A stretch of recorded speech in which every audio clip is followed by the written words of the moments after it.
I want to introduce Dan to you. He will, it'll be evident by his presentation what his passion is for history. But I want you to know how he got here. He's been a long-time supporter of this organization. And when he first heard about our Totem cruise, he told me, you know, I was looking in the information and I was wondering, this is an Alaska Totem cruise. And I'm wondering, who's the professor who's going to be talking about totem poles on the cruise?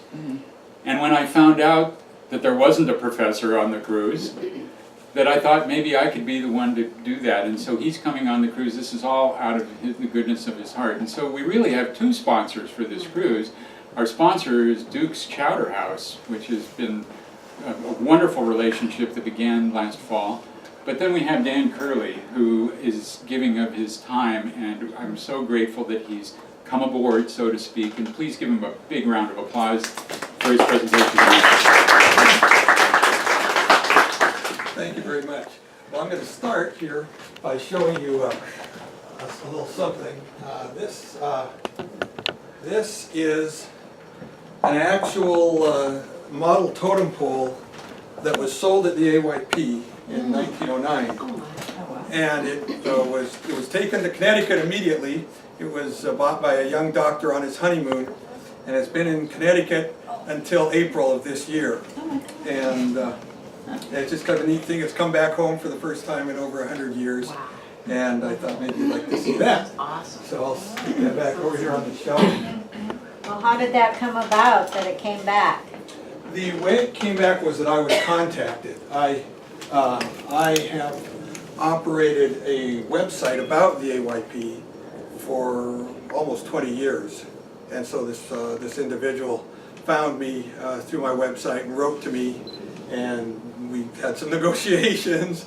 But I wanted this totem pole to come back to Seattle. It was carved by native, probably native Canadians actually, but probably sold through the old Curiosity Shop at the AYP. So what we're going to have tonight is maybe sort of a subset of the program that I'm working on for September.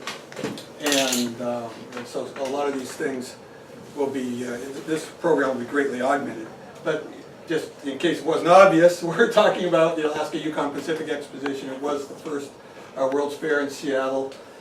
And the dates, of course, show that it was of a significant length, but really this was an event that gripped the city for over 3 years. And of course, a few of the buildings are still in place. It took place on the University of Washington campus. And if I may signal, oh, but first I wanted to show you this. If you're going on this cruise, you're part of a rich heritage and tradition. This is a 1906 travel brochure from Seattle. And inside this brochure, which we won't be able to see here, are simply pictures of all the totem poles that you'll see when you travel to Alaska. So this thing is about 110 years old approximately. So that's a neat thing. So next slide. Here's one of the official logos of the AYP. If you've maybe seen this before, it's kind of a nice rendition of it. Here you see these three ladies that show a lot of the purpose of this fair. That these fairs were part of what I like to call a world of fairs that were taking place between 1893 and the time of the AYP. It was one of many, and but the purpose generally was multifold. They were definitely supposed to help promote the area in which the fairs took place, but they were also supposed to elevate that area, and that's something that's sometimes forgotten when people talk about these World's Fairs, is that they were not only to display, in our case, the state of Washington really to the world, but also to allow the people of the state of Washington to be educated by the bringing in of the latest in science and commerce and art to uplift the area. And of course you can imagine that in 1909 a lot of people in this area didn't really have much access other than perhaps what they were able to read, of course.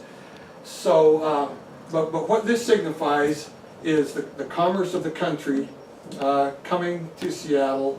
This is the overseas commerce of the Pacific with which we're engaged, and in white is Alaska, which was really the focus, the most central focus of this, the opportunity to showcase Alaska and Seattle's involvement with it. So next slide. Here's a quick overview of what, this is an artist rendition. This is looking to the south. This is the university campus on the peninsula. We've got Capitol Hill here and Queen Anne Hill over there. It's, Olympic Mountains and so forth. So here you see Denny Hall, here you see Denny Hall, I'm sorry. Here you see Parrington Hall, they were already on the campus. This is the Clark dormitories, and the rest of this was all woods for the most part. And so they, in the space of a few years, this popped up with these beautiful buildings that you can see and other features. Okay, Was it already the University of Washington? Yes, it was the university's land, and one of the ideas was there'd be some buildings that the university could use, and that was true for a long time. There's the Meany Hall. This is an artist rendition, so it's not quite accurate. But we'll move on to the next slide. Here's kind of a close-up of this central. This is taken from a balloon, actually from 1,700 feet. It was quite a technical feat of its own. This is now looking to the north in the other direction. But you can see this beautiful architecture. So one of the features of all these expositions of the time was this showcase architecture. As beautiful as these buildings look, many of you probably know that they were completely temporary in nature. If you've ever seen Elizabethan architecture with the half-timbered style, sometimes called wattle and daub, is what's in between, and it's basically plaster with a straw or a staff mixture. And these buildings were all constructed that way. They were the city's greatest ephemera that we've ever produced, but they went up and they came right back down. And it's a little hard to see from this picture. We'll see more in other pictures, but there's a tremendous amount of actually artistic work, carving and surface detail and so forth. And of course, this is what's Drumheller Fountain still today. Still today, if you stand in Red Square, the Kane Hall is approximately over here and so forth, and you can look down the vista over Drumheller Fountain and see Mount Rainier as we saw in the previous picture. Okay, here's the Alaska building. Alaska had a grand building, as you can see, and again, all this beautiful decoration work was done by master carvers and molders and so forth. Some of it stock stuff, some of it especially for the fair. And so on our longer version of this, which you can see only on the cruise, we will look inside the Alaska building and get to see what sorts of fantastic displays, which included ethnological things as well as commercial things, crops, you name it. So next slide here. And of course, there was a lot of emphasis in the architecture on Northwest Coast design. Here's some giant totem poles executed actually in that staff material and painted that held up one of the grand gates. There were 3 grand gates to the exposition, and 2 of them. You probably find this kind of interesting. There was a deliberate desire to try to sort of explore new kinds of architecture at the AYP, and so this was deliberately set out to be a combination of Japanese, Chinese, and Alaskan art styles to try to represent this coming together in one place, Seattle, the hub of this Pacific experience. Okay, and of course, a great deal of goodwill to countries all over the world, but especially to our neighbors to the north of Canada, where we'll be cruising. So this is a nice little enamel piece expressing that friendship and all that aspect. Now, many organizations either had buildings at the fair, fraternal organizations, professional organizations. Every day of this fair, some group would be having its national convention. A lot of those groups from all over the country. And this particular one is a song sheet, but it features the Alaska Brotherhood. So I thought it was particularly appropriate to our talk about cruising to the north. And as we move on, you can see once again, here's some of the fraternal ideas. This is the Elks. Just another view of sort of the hubris and the excitement of the fair. And of course, here is the Seattle Pioneer Square totem pole over on the left with a little blurb there about the year of the founding of Seattle. So Seattle's definitely, but here's the freight trains taking the commerce of Seattle across the country and all that good stuff. Okay, one of the great, did we have a question? What is the pay streak? Well, Meet me at the pay streak. The pay streak was the entertainment area. There was a large midway, and we will, I promise you, even tonight we'll talk about it, but we'll talk about it a lot more on the cruise.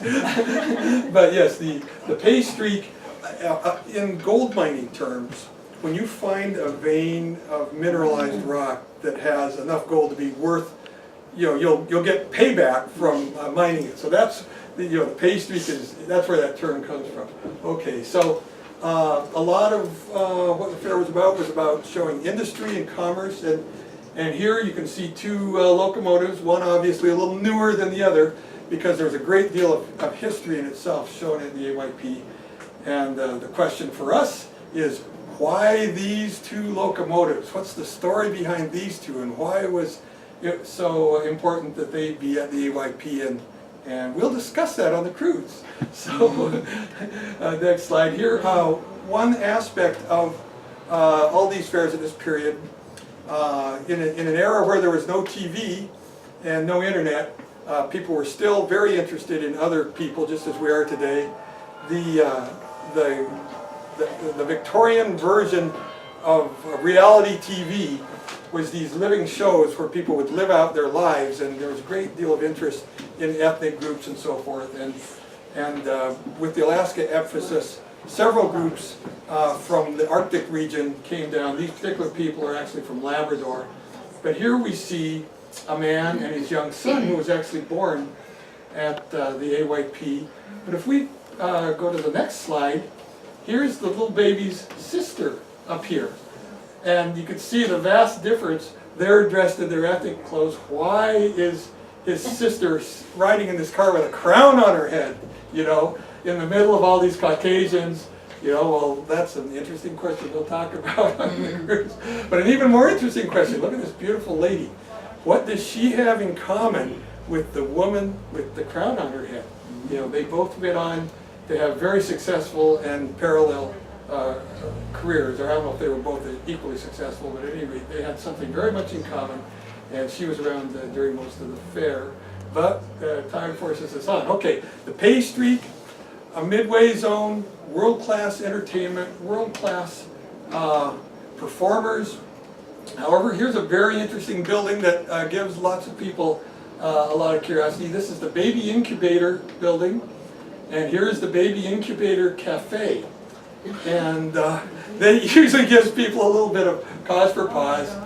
But baby incubators at World's Fairs were actually a very important thing, and we can elaborate a little bit more on this on the cruise. But basically, hospitals were doing all they could to save mothers in childbirth in 1909. The babies, they either made it or they didn't. And of course, many mothers did not give birth in hospitals, but in doctors' offices. And sometimes doctors' offices would have an incubation system for babies, but usually hospitals did not. And so people would actually bring their babies to places like Coney Island, places like the World's Fairs, and their babies would actually sometimes have their lives saved by being incubated.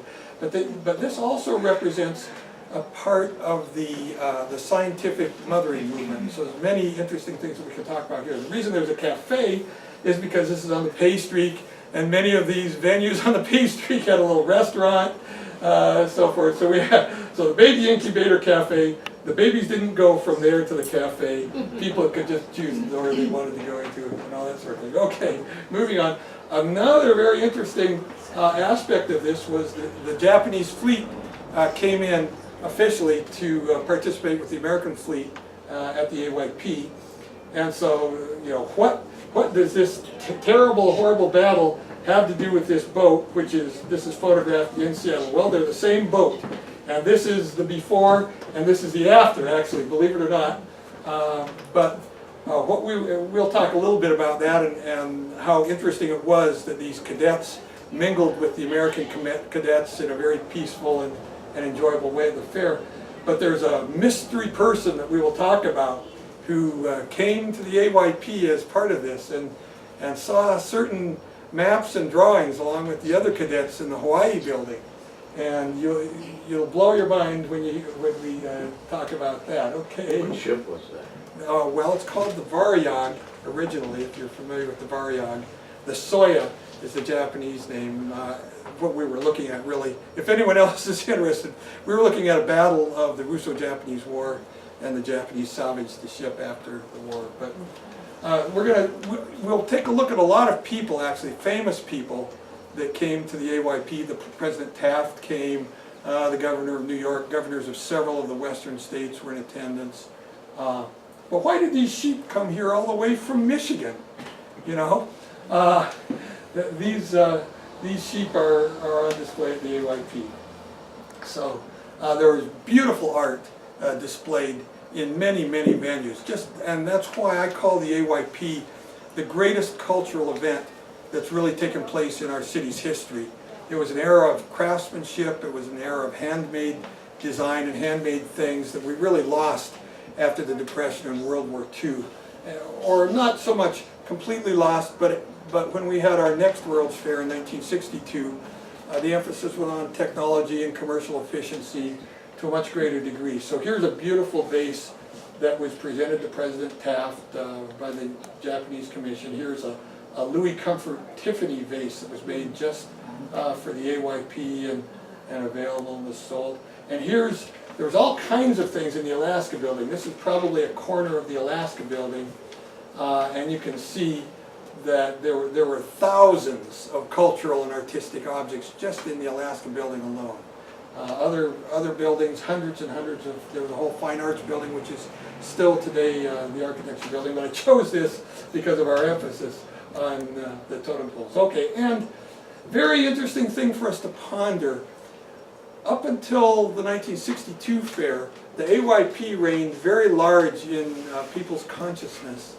And here is a picture of two boys at Mohi examining AYP souvenirs. And after the 62 fair, the AYP kind of fell into some problems with historians, partly just got forgotten in the light of other things, and it's kind of interesting to talk about some of those. Okay, so we may get a chance also, informally, probably, or if we get another meeting, to talk about the Golden Potlatch, which is the birth of our sea fair, actually, in 1911. I think this is from 1912, or possibly 1913. But the Golden Potlatch is the basis for our summer festivals that we still have today, but it also kind of arose out of the AYP. Perhaps more to the point for us is it was full of Northwest Coast imagery and inspiration. Of course, you see that here in the Potlatch spot. Okay, so, but since we really only have one official talk, I'm hoping that on the cruise we'll get together informally and be able to talk about all this wonderful culture and history that we're passing by. I think that on the big boats, we go on the outside here, but as we pass through this area, we'll be passing first through Coast Salish territory, then through Nootka territory, and up around some Kwakiutl territory. And so among the kinds of things that we can talk about, what is this tool? You can see it's a mixture of carving and other things. Why is it carved? And I will tell you about this. I guess it doesn't hurt to tell you that it's a fishing hook. But we'll talk about the amazing fact that the tools of this type that were developed before Western contact were so superior to anything that existed at the time that the British and American sailors were not able to successfully fish for their fish, and that the natives had to catch all their fish for them. And we'll look at more designs for a different kind for each kind of fish, with just some amazing techniques that they all developed pre-contact. Here, there was a very interesting seashell that was found only on Vancouver Island. So as we're passing Vancouver Island, we can talk a little bit about that. It was used in trade not only down into our area, up all the way into Alaska, but even into the central part of the country. But the technique, this seashell is kind of a long, well, it's basically the same kind of a mollusk as a snail, but it doesn't coil around like a snail. It's just a straight tube there, as you can see. But they had an amazing technology for harvesting this from 50 feet deep in these little tippy canoes that had just a little bit, and we'll take some time to explain this, but it was just amazing that, again, pre-contact, they could harvest these shells from 50 feet deep in the water and then use them as very valuable trade goods. Then as we go further north, we'll come around the Queen Charlotte Islands here, and I think we go around the outside on the way up, and as on the inside as we come through. But if we advance again, on those Queen Charlotte or the Haida Gwaii Islands, there's this very ordinary looking rock. what's so special about this rock? It just looks like any other rock. Well, it turns out that this rock is unique. We hate to modify unique, but it's a very unusual rock that's found only in this one part of the Haida Gwaii. And look what happens to that rock when it gets in the hands of inspired native craftsmen. For over 100 years, they've been producing fantastic things out of this rock, based partly because of its special qualities. It's kind of carvable like wood, but polishable like harder stones. And here's an example of an earlier on, their designs get very, very interesting. A lot of culture and legend and myth in this particular picture. So, what is the most valuable metal up in the Northwest Coast? It might surprise you, and you can get the secret answer on the cruise. But here's an even more intriguing thing. Of course, you can probably figure out which metal this is. It might not be the one that you would have guessed if you hadn't seen the picture. And also, where did they get this metal from? But what's really interesting is what we saw before. You can imagine why it was valuable. Why is this chunk of metal? You can see some rivets up here, and it's been just kind of chopped out of something else. Why is this almost more interesting than the one that precedes it? These were potlatch items. I don't want to be totally mysterious, but we'll get a chance. It's a complicated story, and we don't have time here, but we'll talk about this metal and what it's meant symbolically and culturally in the whole structuring of societies in the Northwest Coast groups. And also, who is this? Who's this woman? Well, she actually appears in Seattle in a few places prominently, but she mostly wanders in the woods. But she, once again, has a special role in the distribution of this precious metal and these cultural objects. But she also plays a role in disciplining the society. Children are told to be afraid of her when they're wandering in the woods, because if they're bad, the kids will get sent to her. But she also is a little bit impaired both in vision and in intelligence, and children know that if they sneak up on her, they can get some special treats. So we'll get a chance to talk about things like that. The shamanistic tradition, of course, very strong in the Northwest Coast. This is just one of many tools. This actually, you can blow in one end and the air passes all the way through, and we'll talk about what this very interesting device is that was used to do shamanistic healing and get, hopefully we can all talk informally, because we're all going to learn as we tour out there, and I'm hoping I can learn a lot too. So, but another idea that I have is that, maybe we can get together and watch a few DVDs if we can figure out a way to gather around. Hopefully they'll give us a DVD player in some of the rooms, and while we're cruising in the evening, we might be able to come up with something more interesting than whatever is being shown. Here's a show. They very well may show this film, but if you haven't seen Charlie Chaplin's Gold Rush, it's a fantastic 1925 silent film with a beautiful musical score that he wrote himself. It's a wonderful, wonderful story that delves very deeply into the human condition and all that sort of thing, as all of Chaplin's better films do. It's one of his finest. And of course he has all sorts of adventures up in Alaska, just like where we're going. But the real surprise is when the ship sails back down into the lower 48, bringing him back home. There's a mystery town on that ship when he sails into his mystery Puget Sound port. So another film that I'm hoping that maybe we will get a chance to sit and talk about is Edward Curtis's In the Land of the Headhunters, a landmark, groundbreaking 1914 film, 2 hours long, the first real full-length movie.